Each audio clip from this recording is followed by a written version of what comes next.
This situation is just silly.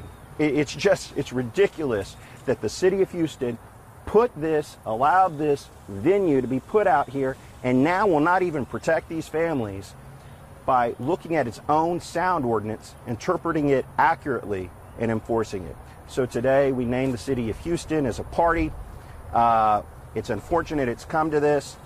The mayor had promised a quote-unquote deep dive investigation into this matter, and apparently there was no investigation. These families have been left with no choice but to sue the city of Houston. So they've had to sue White Oak Music Hall. They have now had to sue the city of Houston. And these aren't easy decisions for anybody, much less working families that don't really have a lot of extra time to be dealing with matters such as this. But here we are, and we're proud to do it. We're proud to protect our homes and our families. I'm proud to represent everybody here in their pursuit of just having a peaceable home environment that meets common sense standards as to what we would expect both from our neighbors, which would in this case would be White Oak Music Hall, and from our own city government, the city of Houston.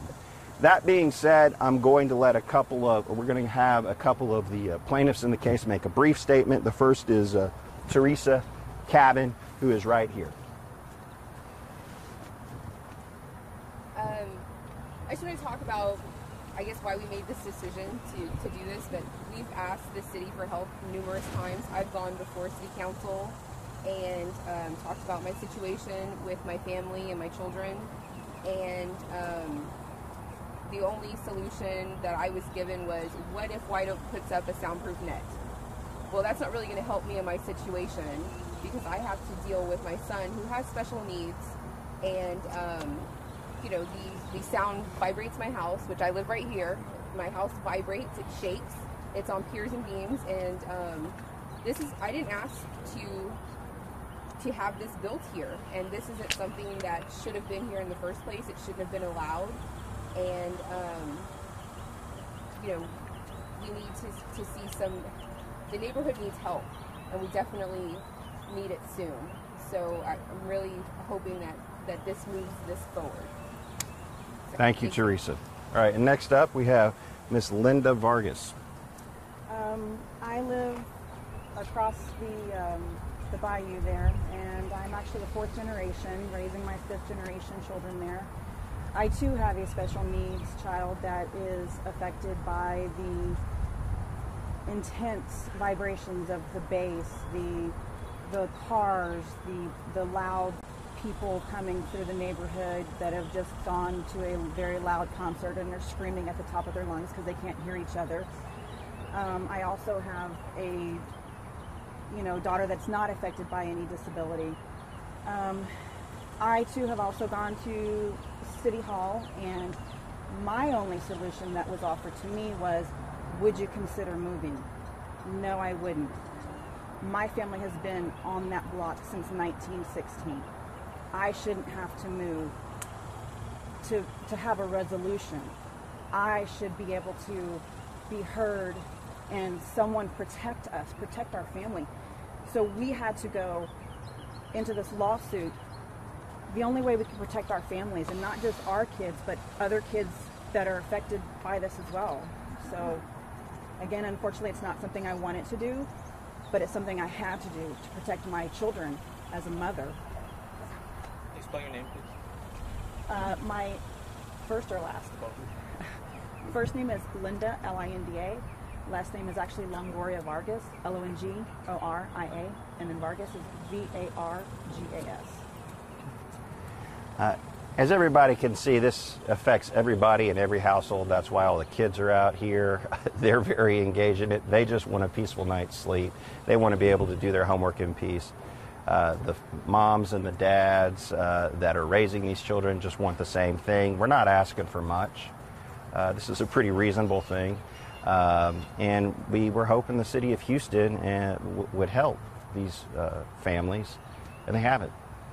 And so here we are. For better or for worse, it's unfortunate we've been forced into this situation, but we will proceed towards trial in October and hold everybody 100% fully accountable. including White Oak Music Hall, including the individual that actually has the sound permit, and the City of Houston. Chris, Yes, sir. What would you like the city to do in terms of enforcement of this? And what would you expect them to do or have been expecting them to do thus far? Well, first of all, there's only one sound meter used for this broad geographic area. So on a Friday night, the idea of having a sergeant, the one sergeant in the area, get all the way over here with the one sound meter and to be here at the right time to enforce the sound ordinance just doesn't cut it. The city needs to put more resources into policing this situation. That's one. But two, and what the lawsuit and naming the city is really about, is have the city actually read its own sound ordinance, where it says you are to enforce or measure the sound from the property line of the offending property. Instead, what the City of Houston has been doing is taking random sound measurements far away from the venue, making enforcement incredibly difficult. And that's when they have the opportunity to actually get out here and do the measurements. And again, this has nothing to do with HPD. We commend HPD. We think HPD does the best with its limited resources. This is about direction from up top and leadership.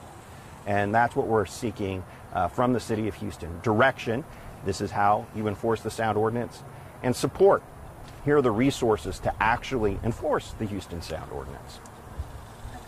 Yes, sir. Yes, ma'am. Being violated, since there's no exact zoning laws that are applying here, what can be applied legally to get what you're asking for? Chapter 30 of the Municipal Code, which is the Houston Sound Ordinance, but it's not being interpreted correctly or enforced. That's all we're left with. That's the actual law that's being violated. Yes, ma'am. Why do you think the city's looking the other way in this issue? Do you think it has something to do with bringing in these acts that contribute to the city's profits and the economy, or why do you think they're not really doing their part and kind of looking the other way while this is happening? I can't speculate as to the city's motivation. The proof is in the pudding. All we know is they are looking the other way. Are you worried that by joining the City of Houston and White Oak folks sort of in one galvanizing force, it's just a bigger foe? They already are working together. We're just calling it for what it is.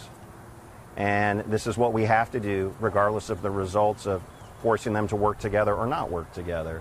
It just is what it is. What about that temporary, I'm not sure what it's called, temporary sanction or what have you that the city put on White Oak Music Hall? What's been going on with that? The court issued a temporary injunction. That's in effect through the time of trial, and trial is October 16th this fall, 2017. It is still in place. It restricts the number of shows between now and the time of trial. That's the main focus of the injunction. When the trial starts? It goes up through the time of trial. And I think there are 11 shows scheduled on the lawn, that is, between now and then. But they're having multiple events on the patio. They're also having events indoors. And one of the things we've added to the lawsuit, just to be abundantly clear here, is that people that live due north of the venue experience very disturbing, disruptive bass, because the building itself, the White Oak Music Hall structure, was not constructed in a way to contain bass vibrations. And so we've added that complaint to the lawsuit regarding the indoor music. Okay, so there was a citation for the Pixies show, which seemed to be a form of enforcement there. But beyond just issuing citations, what else can you guys really be asking in that situation? Well, they should be issuing citations consistent with the way the ordinance is written, number one. So White Oak Music Hall is getting a pass in terms of how the city's actually interpreting the ordinance. Two, citations are a last resort, and that's all these families have at the moment in terms of help from the City of Houston. But we had a trial yesterday on one of the citations, but the lawyers for White Oak Music Hall were able to engineer a mistrial of the case, and it was moved to September. And it's always going to be whack-a-mole. Always going to be whack-a-mole with the way the city is handling this situation and these citations right now. So we've named the city to get them off their butt and to help hold these folks accountable. And we're looking for relief from the court to assist in the interpretation of the Houston Sound Ordinance as to the city and its enforcement. So beyond a citation, The Houston Sound Right, Ordinance? so they got the citation. They're obviously going to fight the citation, but what can really be done about that? They're going to have to go have trials in municipal court as to that. But we are also alleging in our lawsuit what's called nuisance per se, meaning they are violating the Houston Sound Ordinance, and by definition that's a nuisance. And by definition then this outdoor venue needs to be shut down. So they're tied together.